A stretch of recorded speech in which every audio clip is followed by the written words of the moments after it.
Bismillahirrahmanirrahim. Assalamualaikum warahmatullahi wabarakatuh.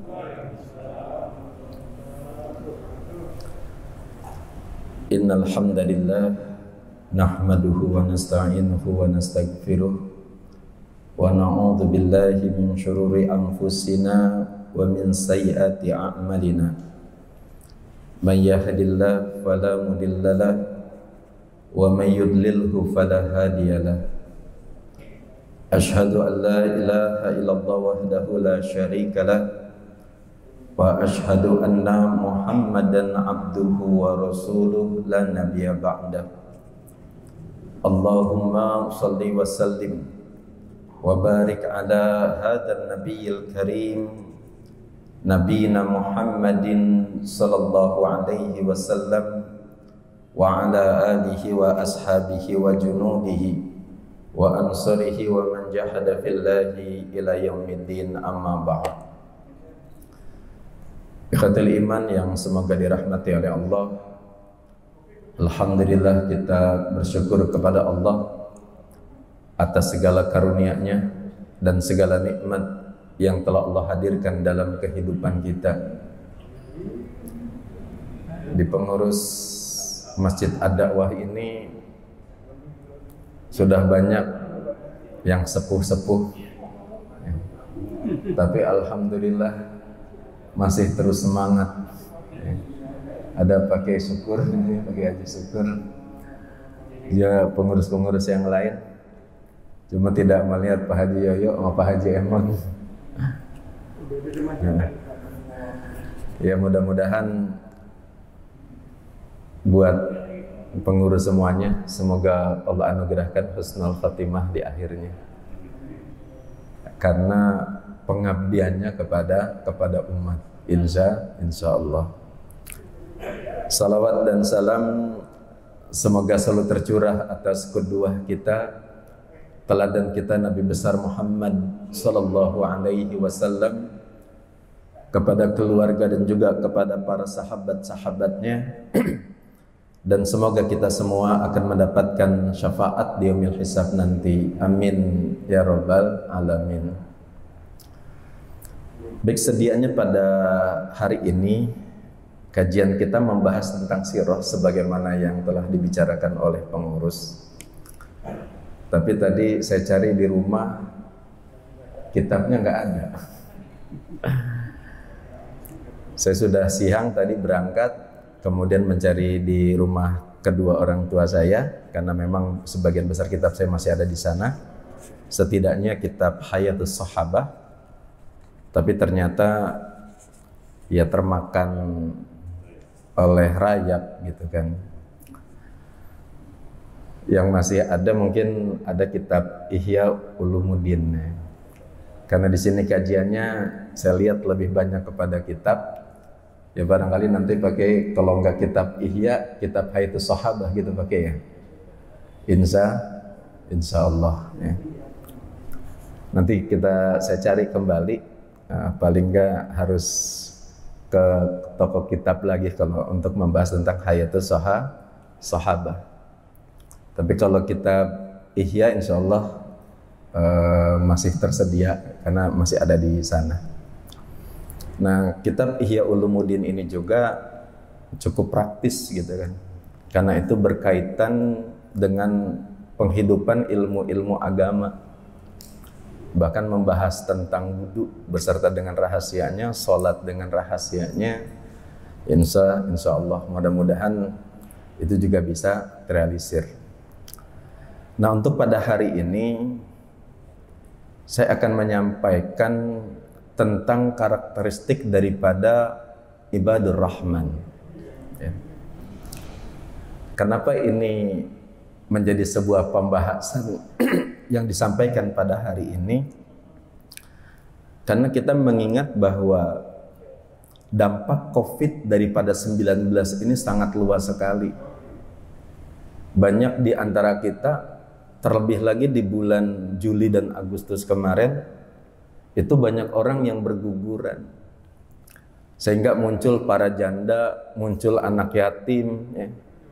Muncul juga orang yang kehilangan pekerjaan, muncul pula orang yang dagang nggak laku, karena memang kondisi yang teramat sangat mencekam ketika itu. Ketika sudah usai, yang kita lihat tuh dampaknya, ya. Dampak daripada COVID-19 ini teramat sangat dahsyat. Kan banyak orang yang susah. Nah, mudah-mudahan dengan pembahasan tentang ibadur rahman ini, kita yang terkena musibah, yang terkena dampak, yang mengalami kesusahan menjadi lapang. Dan kita yang berkelapangan akan mampu mendorong kita untuk saling berbagi. Mudah-mudahan seperti itu. Dan insya Allah kajian saya nanti pada hari Rabu malam Kamis setiap pekan ke berapa nih? Kedua pakai kedua. Insya Allah pekan depan baru kita akan teratur ya. Ini kita materi lepas dulu hari ini. Baik, di dalam surat Al-Furqan ayat yang ke-63 dan 67 ini menjelaskan tentang karakteristik daripada ibadur rahman.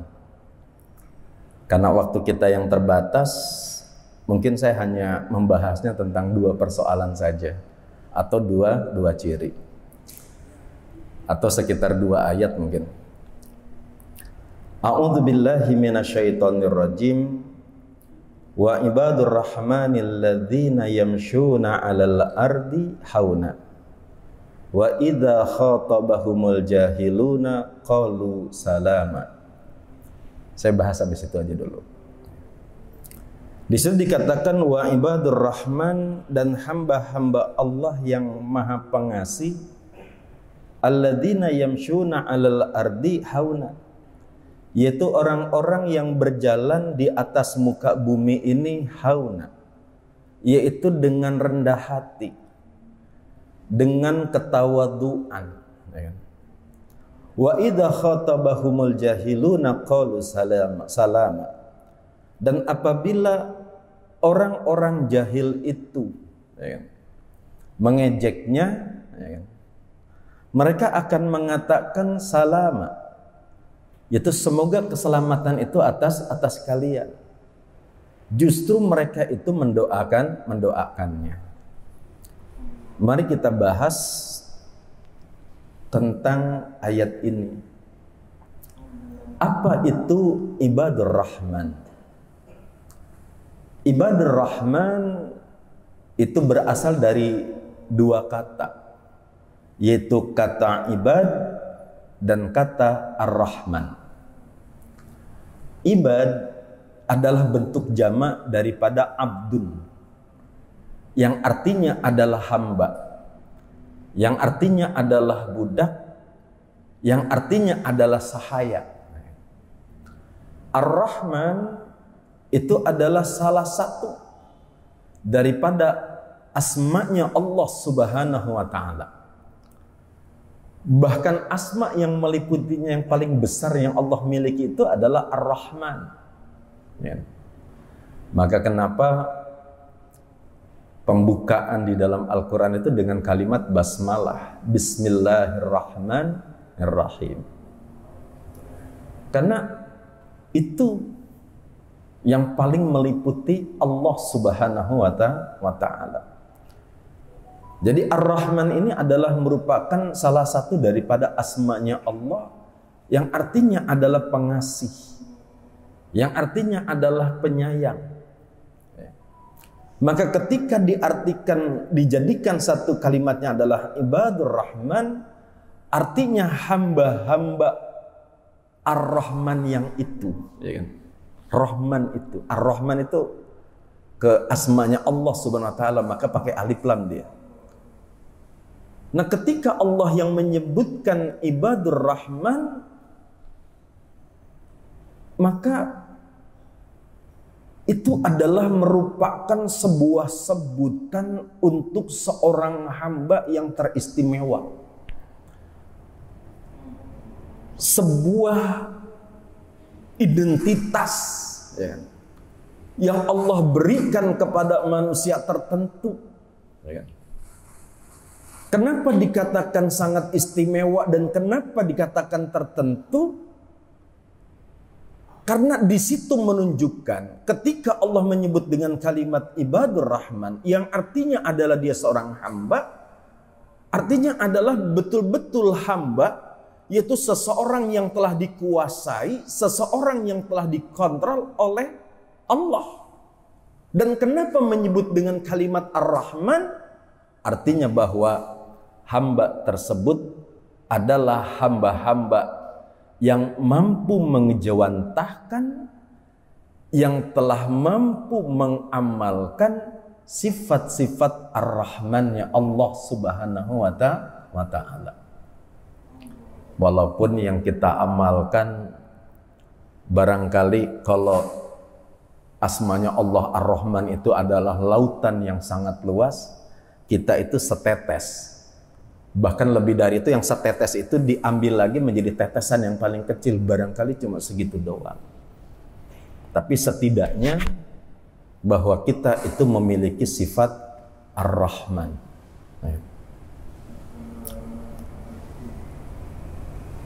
Hamba-hamba yang telah mampu mengamalkan, mengejawantahkan sebuah kasih sayang terhadap sesama.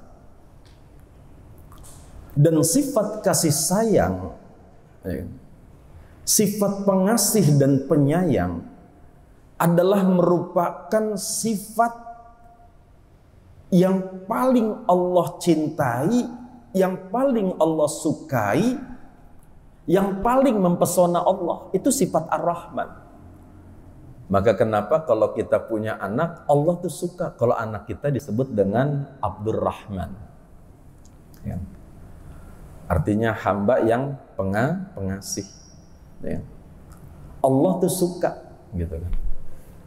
Karena sifat ar-Rahman itu sifat yang paling mempesona Allah.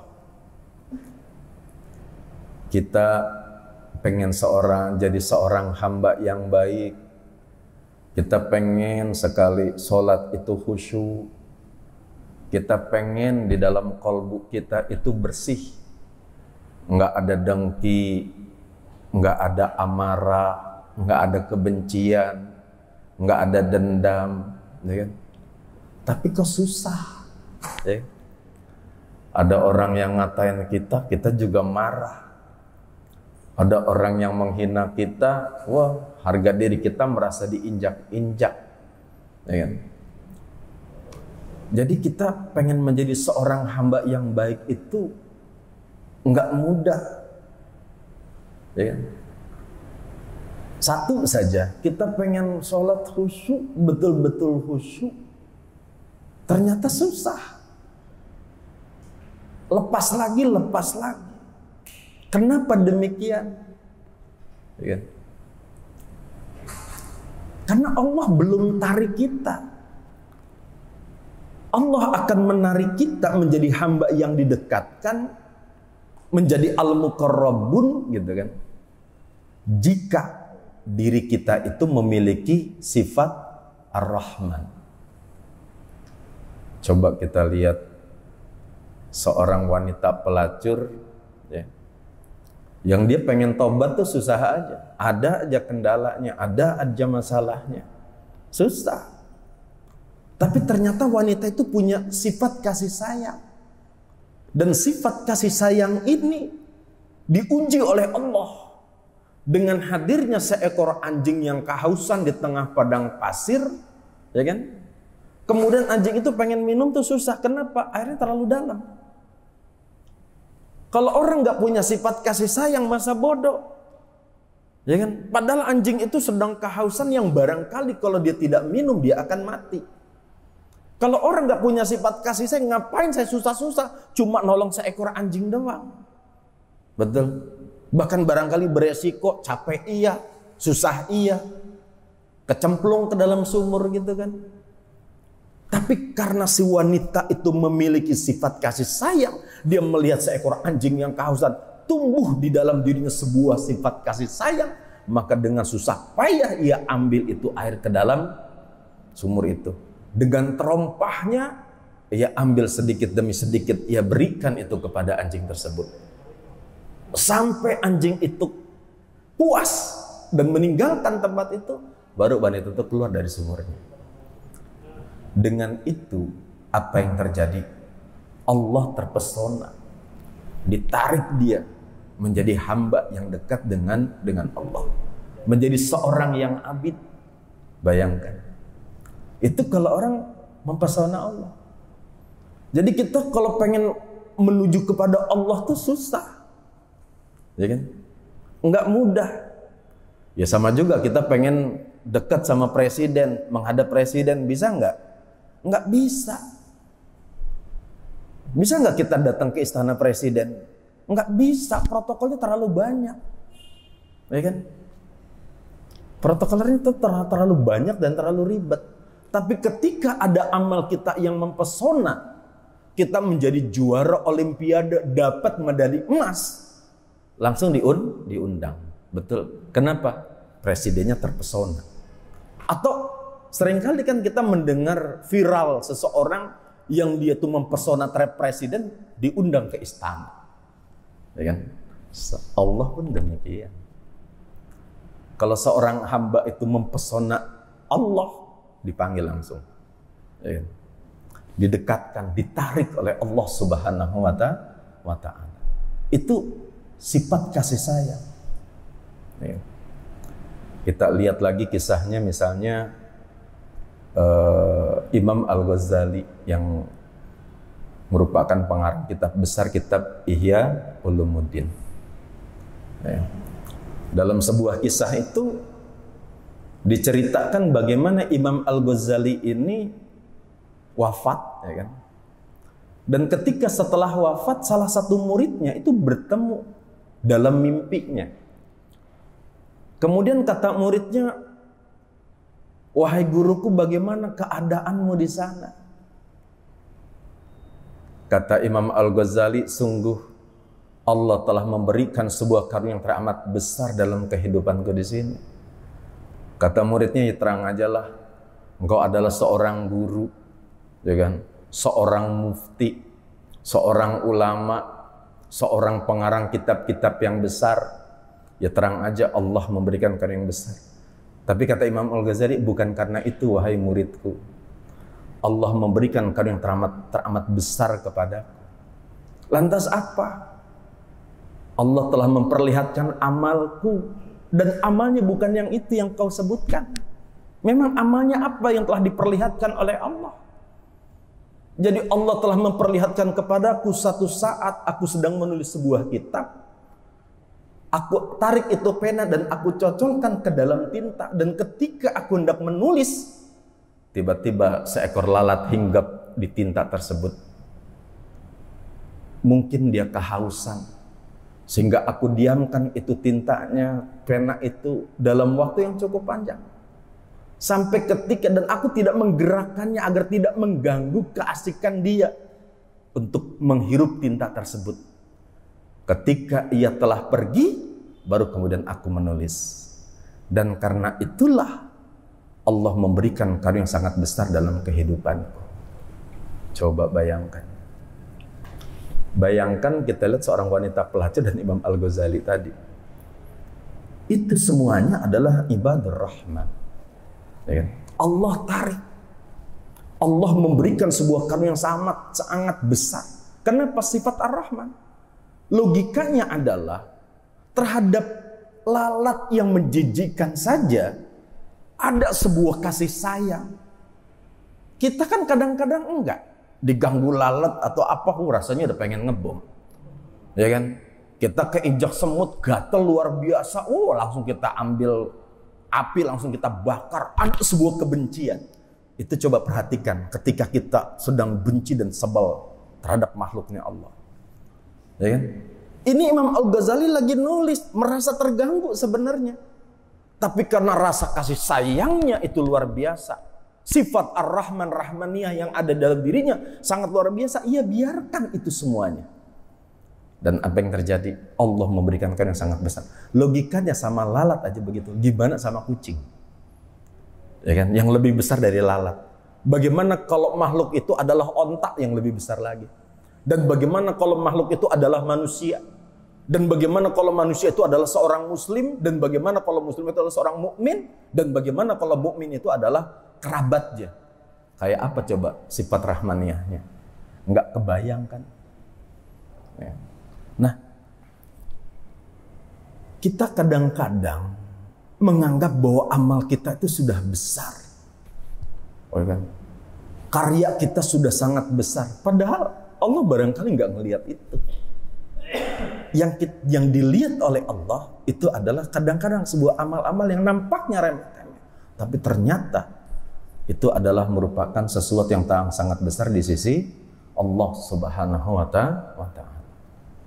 Nah, ikhwatul iman yang semoga dirahmati Allah, dalam kondisi yang kayak begini saat ini, banyak saudara kita, teman kita, sahabat kita yang mengalami kesulitan, yang mengalami kesempitan. Nah, seharusnya kita yang berkelapangan, kita yang mampu, kita yang bisa, ada sifat rahmaniyah untuk membantu orang-orang yang ada di sekitar kita.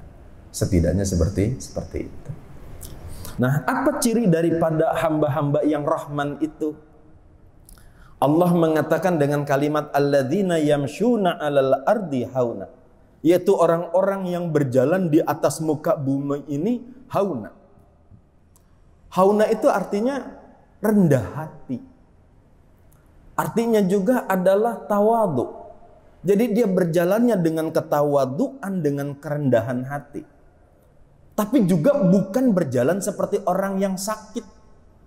Bukan berjalan seperti orang yang melambat-lambatkan jalan, tidak seperti itu.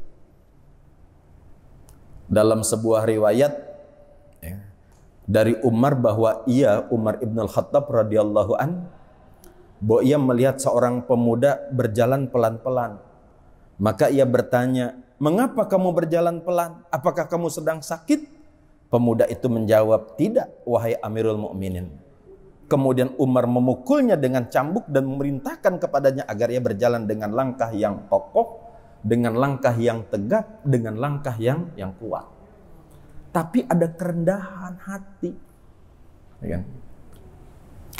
Coba kita lihat di sini. Seorang ibadur rahman, cara berjalannya juga itu diperhatikan oleh Allah. Orang yang berjalan yang gak ada keangkuhan. Ya. Kita dalam hidup, kalau kita menjadi pejabat, biasanya cara berjalannya juga ada beda. Ya kan?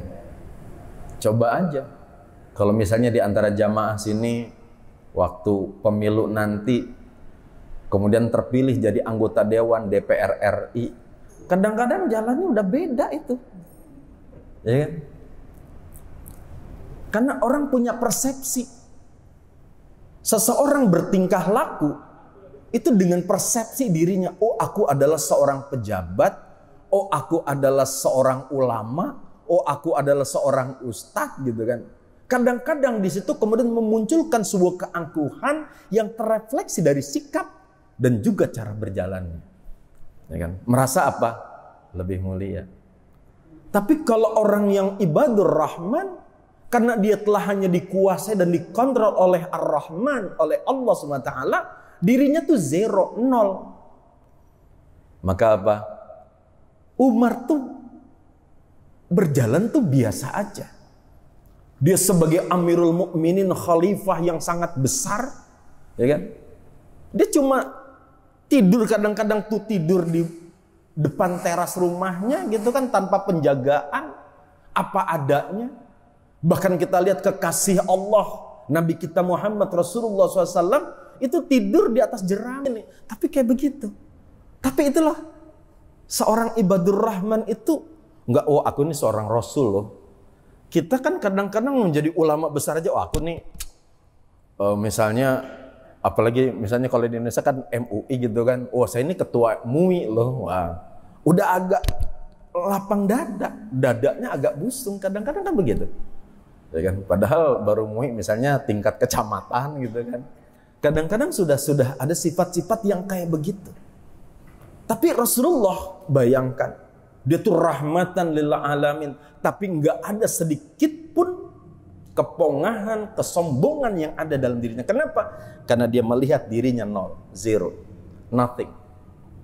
Ya, itu ibadur rahman. Jadi orang yang telah fana sebenarnya, maka dia berjalan di atas bumi ini tawadhu. Walaupun dia sebagai seorang pejabat tinggi, walaupun dia sebagai ulama yang sangat besar, ya kan? Tapi dia biasa saja, ya kan? Tidak menganggap dirinya sebagai orang yang hebat. Nah itu gambarannya seperti itu.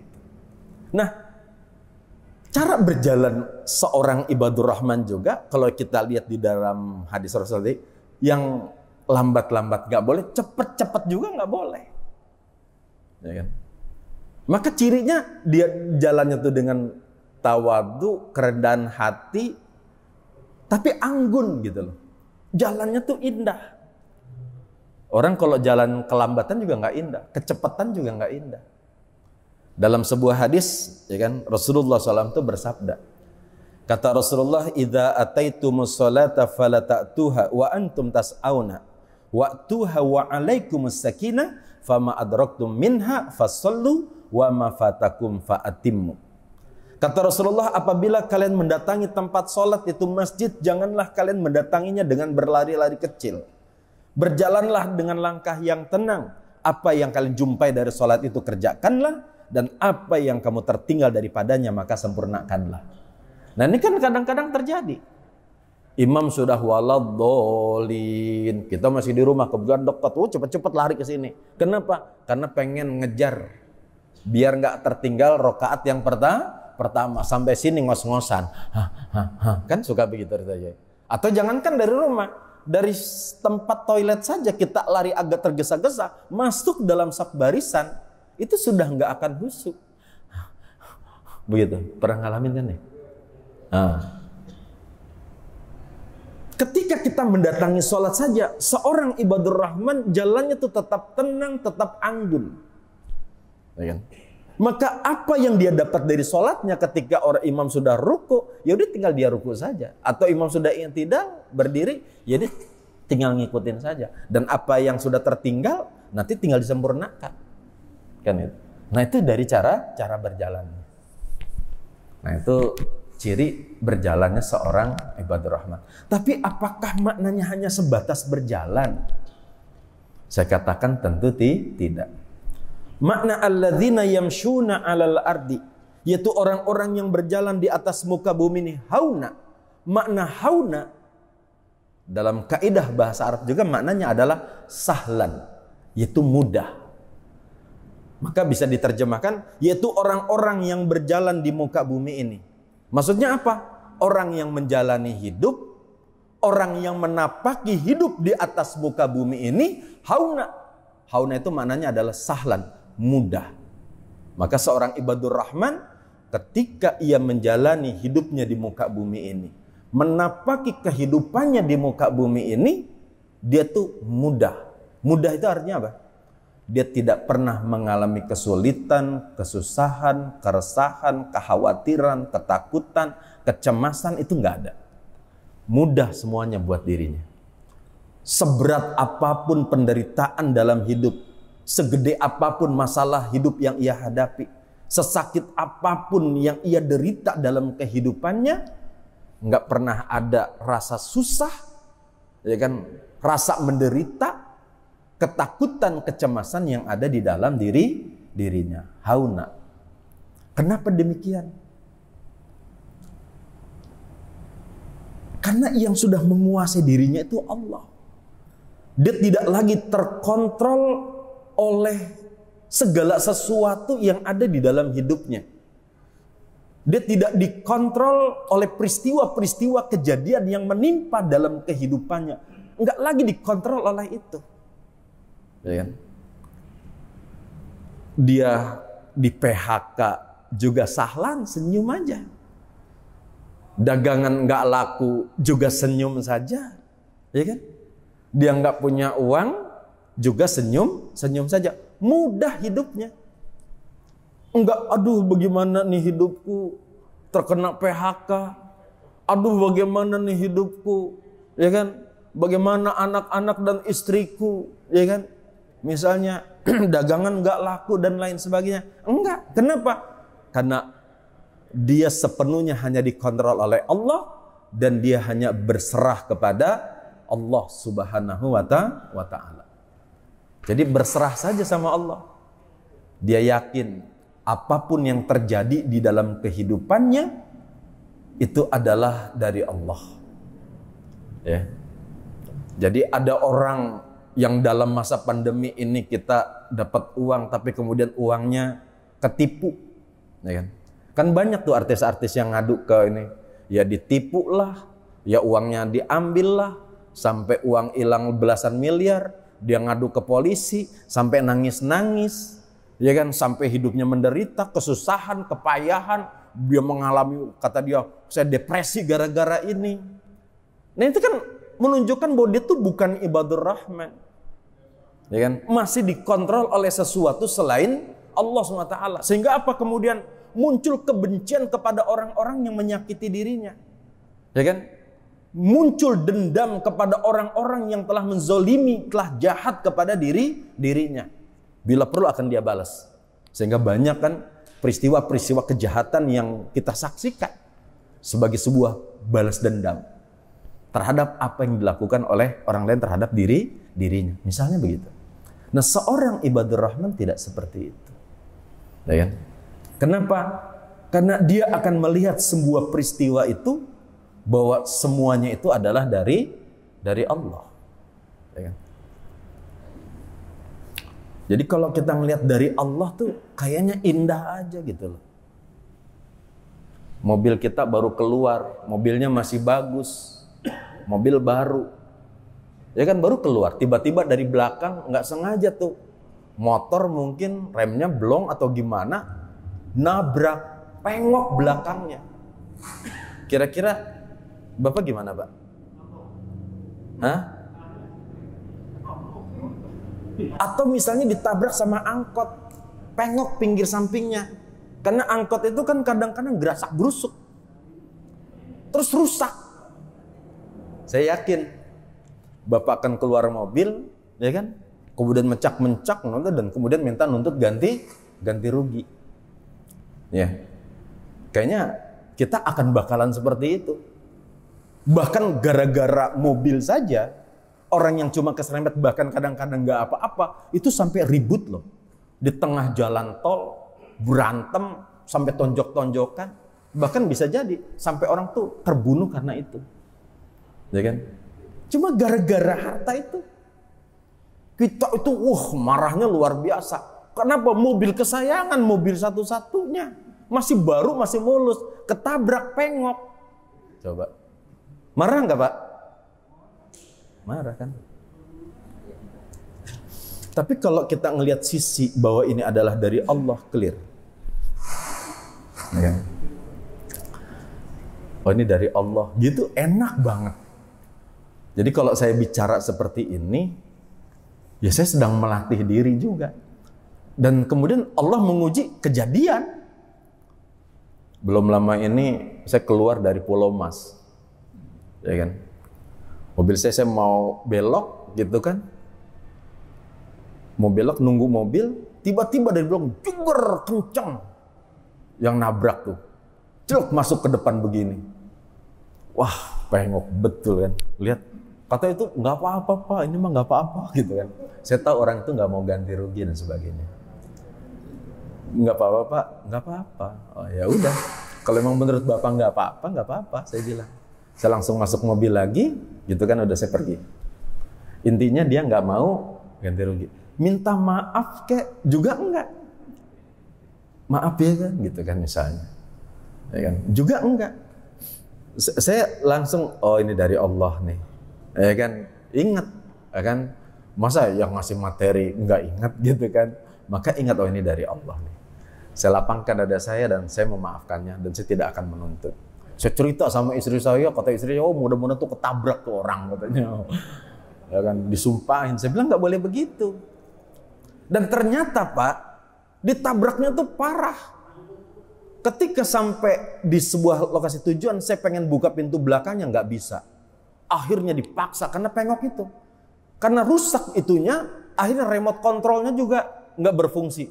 Ya kan kalau diganti bisa jutaan itu. Ya kan?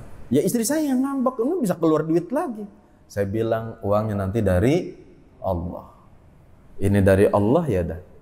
Kemudian kan dalam diri kita pasti dongkol nggak sama orang itu? Dongkol. Rasa itu hampir hinggap dalam diri saya. Benci, sebel sama orang itu, gitu kan. Tapi astagfirullah, astagfirullah. Langsung gitu. Ya Allah, saya maafkan dia. Dan saya nggak akan menuntut di yaumul mahsyar nanti. Karena nanti di yaumul mahsyar, peristiwa itu bisa dituntut loh Pak. Jangankan peristiwa besar, yang kecil aja bisa dituntut. Tapi saya bilang, saya nggak mau ya Allah menuntutnya. Saya maafkan dia dan selesai. Karena ini darimu dan hamba ridho. Dan kamu nggak ada benci sama dia. Selesai kan? Nggak ada, selesai. Nah itu, jadi kalau kita ngeliat peristiwa itu dari Allah selesai. Kita dihina, dikata-katain, itu dari Allah selesai. Nggak ada benci sama orang. Jadi diupayakan nggak ada benci.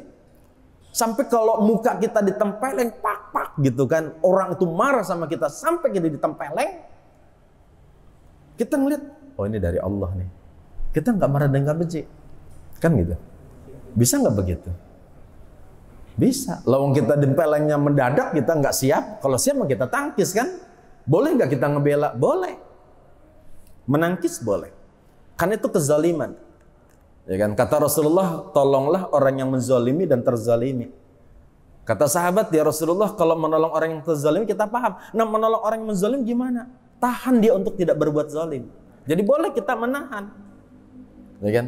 Tapi kan kalau misalnya kita lagi nggak siap, tiba-tiba plak, gitu kan? Gimana? Oh itu kan harga diri Pak, kena muka, betul? Coba Bapak pejabat, ya kan? Pengurus atau pengurus masjid ditempeleng sama jamaah, gitu kan? Coba rasanya gimana? Wah kita makin maki itu orang. Kamu nggak tahu siapa saya, kan kita begitu. Nah kalimat kamu tidak tahu siapa saya itu belum zero orangnya, belum fana. Bahwa aku adalah nothing, ya kan? Jadi kalau aku ada nothing, nah apakah saya nggak mengalami peristiwa itu? Saya ngalamin. Pak, saya bilang astagfirullah, astagfirullah, astagfirullah. Udah, tenang. Benci sama orang tuh? Enggak, kasihan. Ya kan? Diludahin pernah juga. Disemprot tuh, orang ngumpulin ludah. Saya buka jendela, saya pengen tahu ada apa. Naik motor tiba-tiba moncerat ngeludahin. Plus astagfirullah. Terus dendam sama orangnya? Enggak. Demi Allah saya tidak akan menuntut orang-orang itu. Kejahatan orang itu. Kenapa? Semua kejahatan orang yang ditujukan kepada kita itu Allah yang ngatur. Ya kan? Memang itu sebuah kejahatan. Harus kita tahan kalau bisa kita menahan. Tapi ketika itu sudah terjadi, maka apa yang terjadi? Nggak boleh dendam. Kita boleh nggak suka terhadap perbuatannya, maka kita nasihati. Tapi benci sama orang tersebut nggak boleh. Kita diambil uang kita, ditipu jadi benci, dendam. Oh, gara-gara dia hidupku jadi carut marut. Wah macam-macam. Itu juga tidak diperkenankan. Jadi nggak boleh seperti itu. Nah itu seorang ibadur rahman. Latihannya tuh begitu. Memang latihannya tuh dalam realitas hidup. Kita akan diuji. Orang yang menghina kita, ngatain kita, ngerampas harta benda kita, begitu. Maka di sini ada lanjutannya. Di sini dikatakan kalau orang haunan kan sahlan. Sahlan itu artinya mudah, gampang, lapang, enak hidup itu. Punya uang, nggak punya uang, dihina atau dihina, kan dizolimi atau disakiti, ditipu atau apa, nyantai aja. Ya kan? Nggak ada ketakutan, nggak ada kecemasan. Kayak gitu. Dan nggak ada benci sama orang. Demi Allah nggak ada benci. Ya kan? Rasulullah tuh nggak pernah benci sama orang, nggak pernah benci. Secara personal nggak pernah benci. Secara personal nggak pernah benci. Ya kan? Bahkan orang yang lemparin batu menghina juga nggak pernah benci. Itu ibadur rahman. Dia mampu mengaplikasikan sifat rahmaniyahnya Allah. Maka dalam ayat lanjutannya dikatakan, wa idza khatabahumul jahiluna qalu salama. Dan apabila orang-orang jahil itu mengejeknya, menghinanya, mereka akan mengatakan qalu salama. Semoga keselamatan itu atasmu. Bayangkan, tidak membalas hinaan dengan hinaan, ejekan dengan ejekan, celaan dengan celaan. Kita tahu saat ini dalam kehidupan di medsos gitu kan, banyak kalangan para haters, ya kan? Orang diadu-adu, dikata-katain di media sosial, ngadu ke polisi.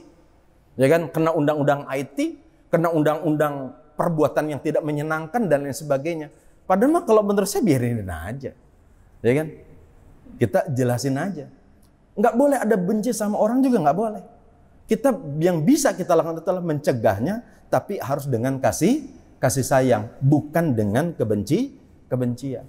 Jadi ada yang menghina, nggak boleh kita balas hinaan dengan hinaan, celaan dengan celaan. Di masa Rasulullah, dari Imam Ahmad mengatakan, ya kan, sampai ke salah seorang sahabat yang bernama yaitu Ibnu Muqarrin Al-Muzani yang mengatakan bahwa suatu hari ada seorang laki-laki mencaci maki laki-laki lain di hadapan Rasulullah SAW. Lalu orang yang dicaci itu mengatakan alaika salam, semoga engkau selamat. Maka kata Rasulullah SAW bersabda, kata Rasulullah, ama inna malakan bainakuma yadhubu anka kullama syatamaka hadha. Qala lahu bal anta wa anta ahaqqu bih. Wa idza qulta lahu wa alaika salam, qala la bal alaika wa anta ahaqqu bih. Kata Rasulullah, ingatlah, sesungguhnya ada malaikat di antara kamu berdua yang membelamu. Setiap kali orang itu mencacimu, malaikat itu berkata, bahkan kamulah yang berhak dicaci. Dan apabila kamu katakan kepadanya alaikas salam, maka malaikat itu berkata, tidak, dia tidak berhak mendapatkannya, engkaulah yang berhak mendapatkannya. Jadi apa? Cacian itu akan kembali kepadanya. Maka kalau ada orang yang mencaci kita, menghina kita, yang ada apa? Kasihan, sayang, gitu loh. Karena akan terbalas ke sana. Itu sangat mengerikan sekali. Di sini harus ada rasa kasih sayang, maka kita nasihati. Nah, kurang lebih seperti itu yang bisa disampaikan ya. Mudah-mudahan ada manfaatnya untuk kajian pada hari ini, untuk kita bisa menahan diri kita. Mari kita tutup dengan doa kafaratul majlis. Subhanakallahumma rabbana wa bihamdika asyhadu an la ilaha anta astaghfiruka wa atubu ilaik. Wassalamualaikum warahmatullahi wabarakatuh.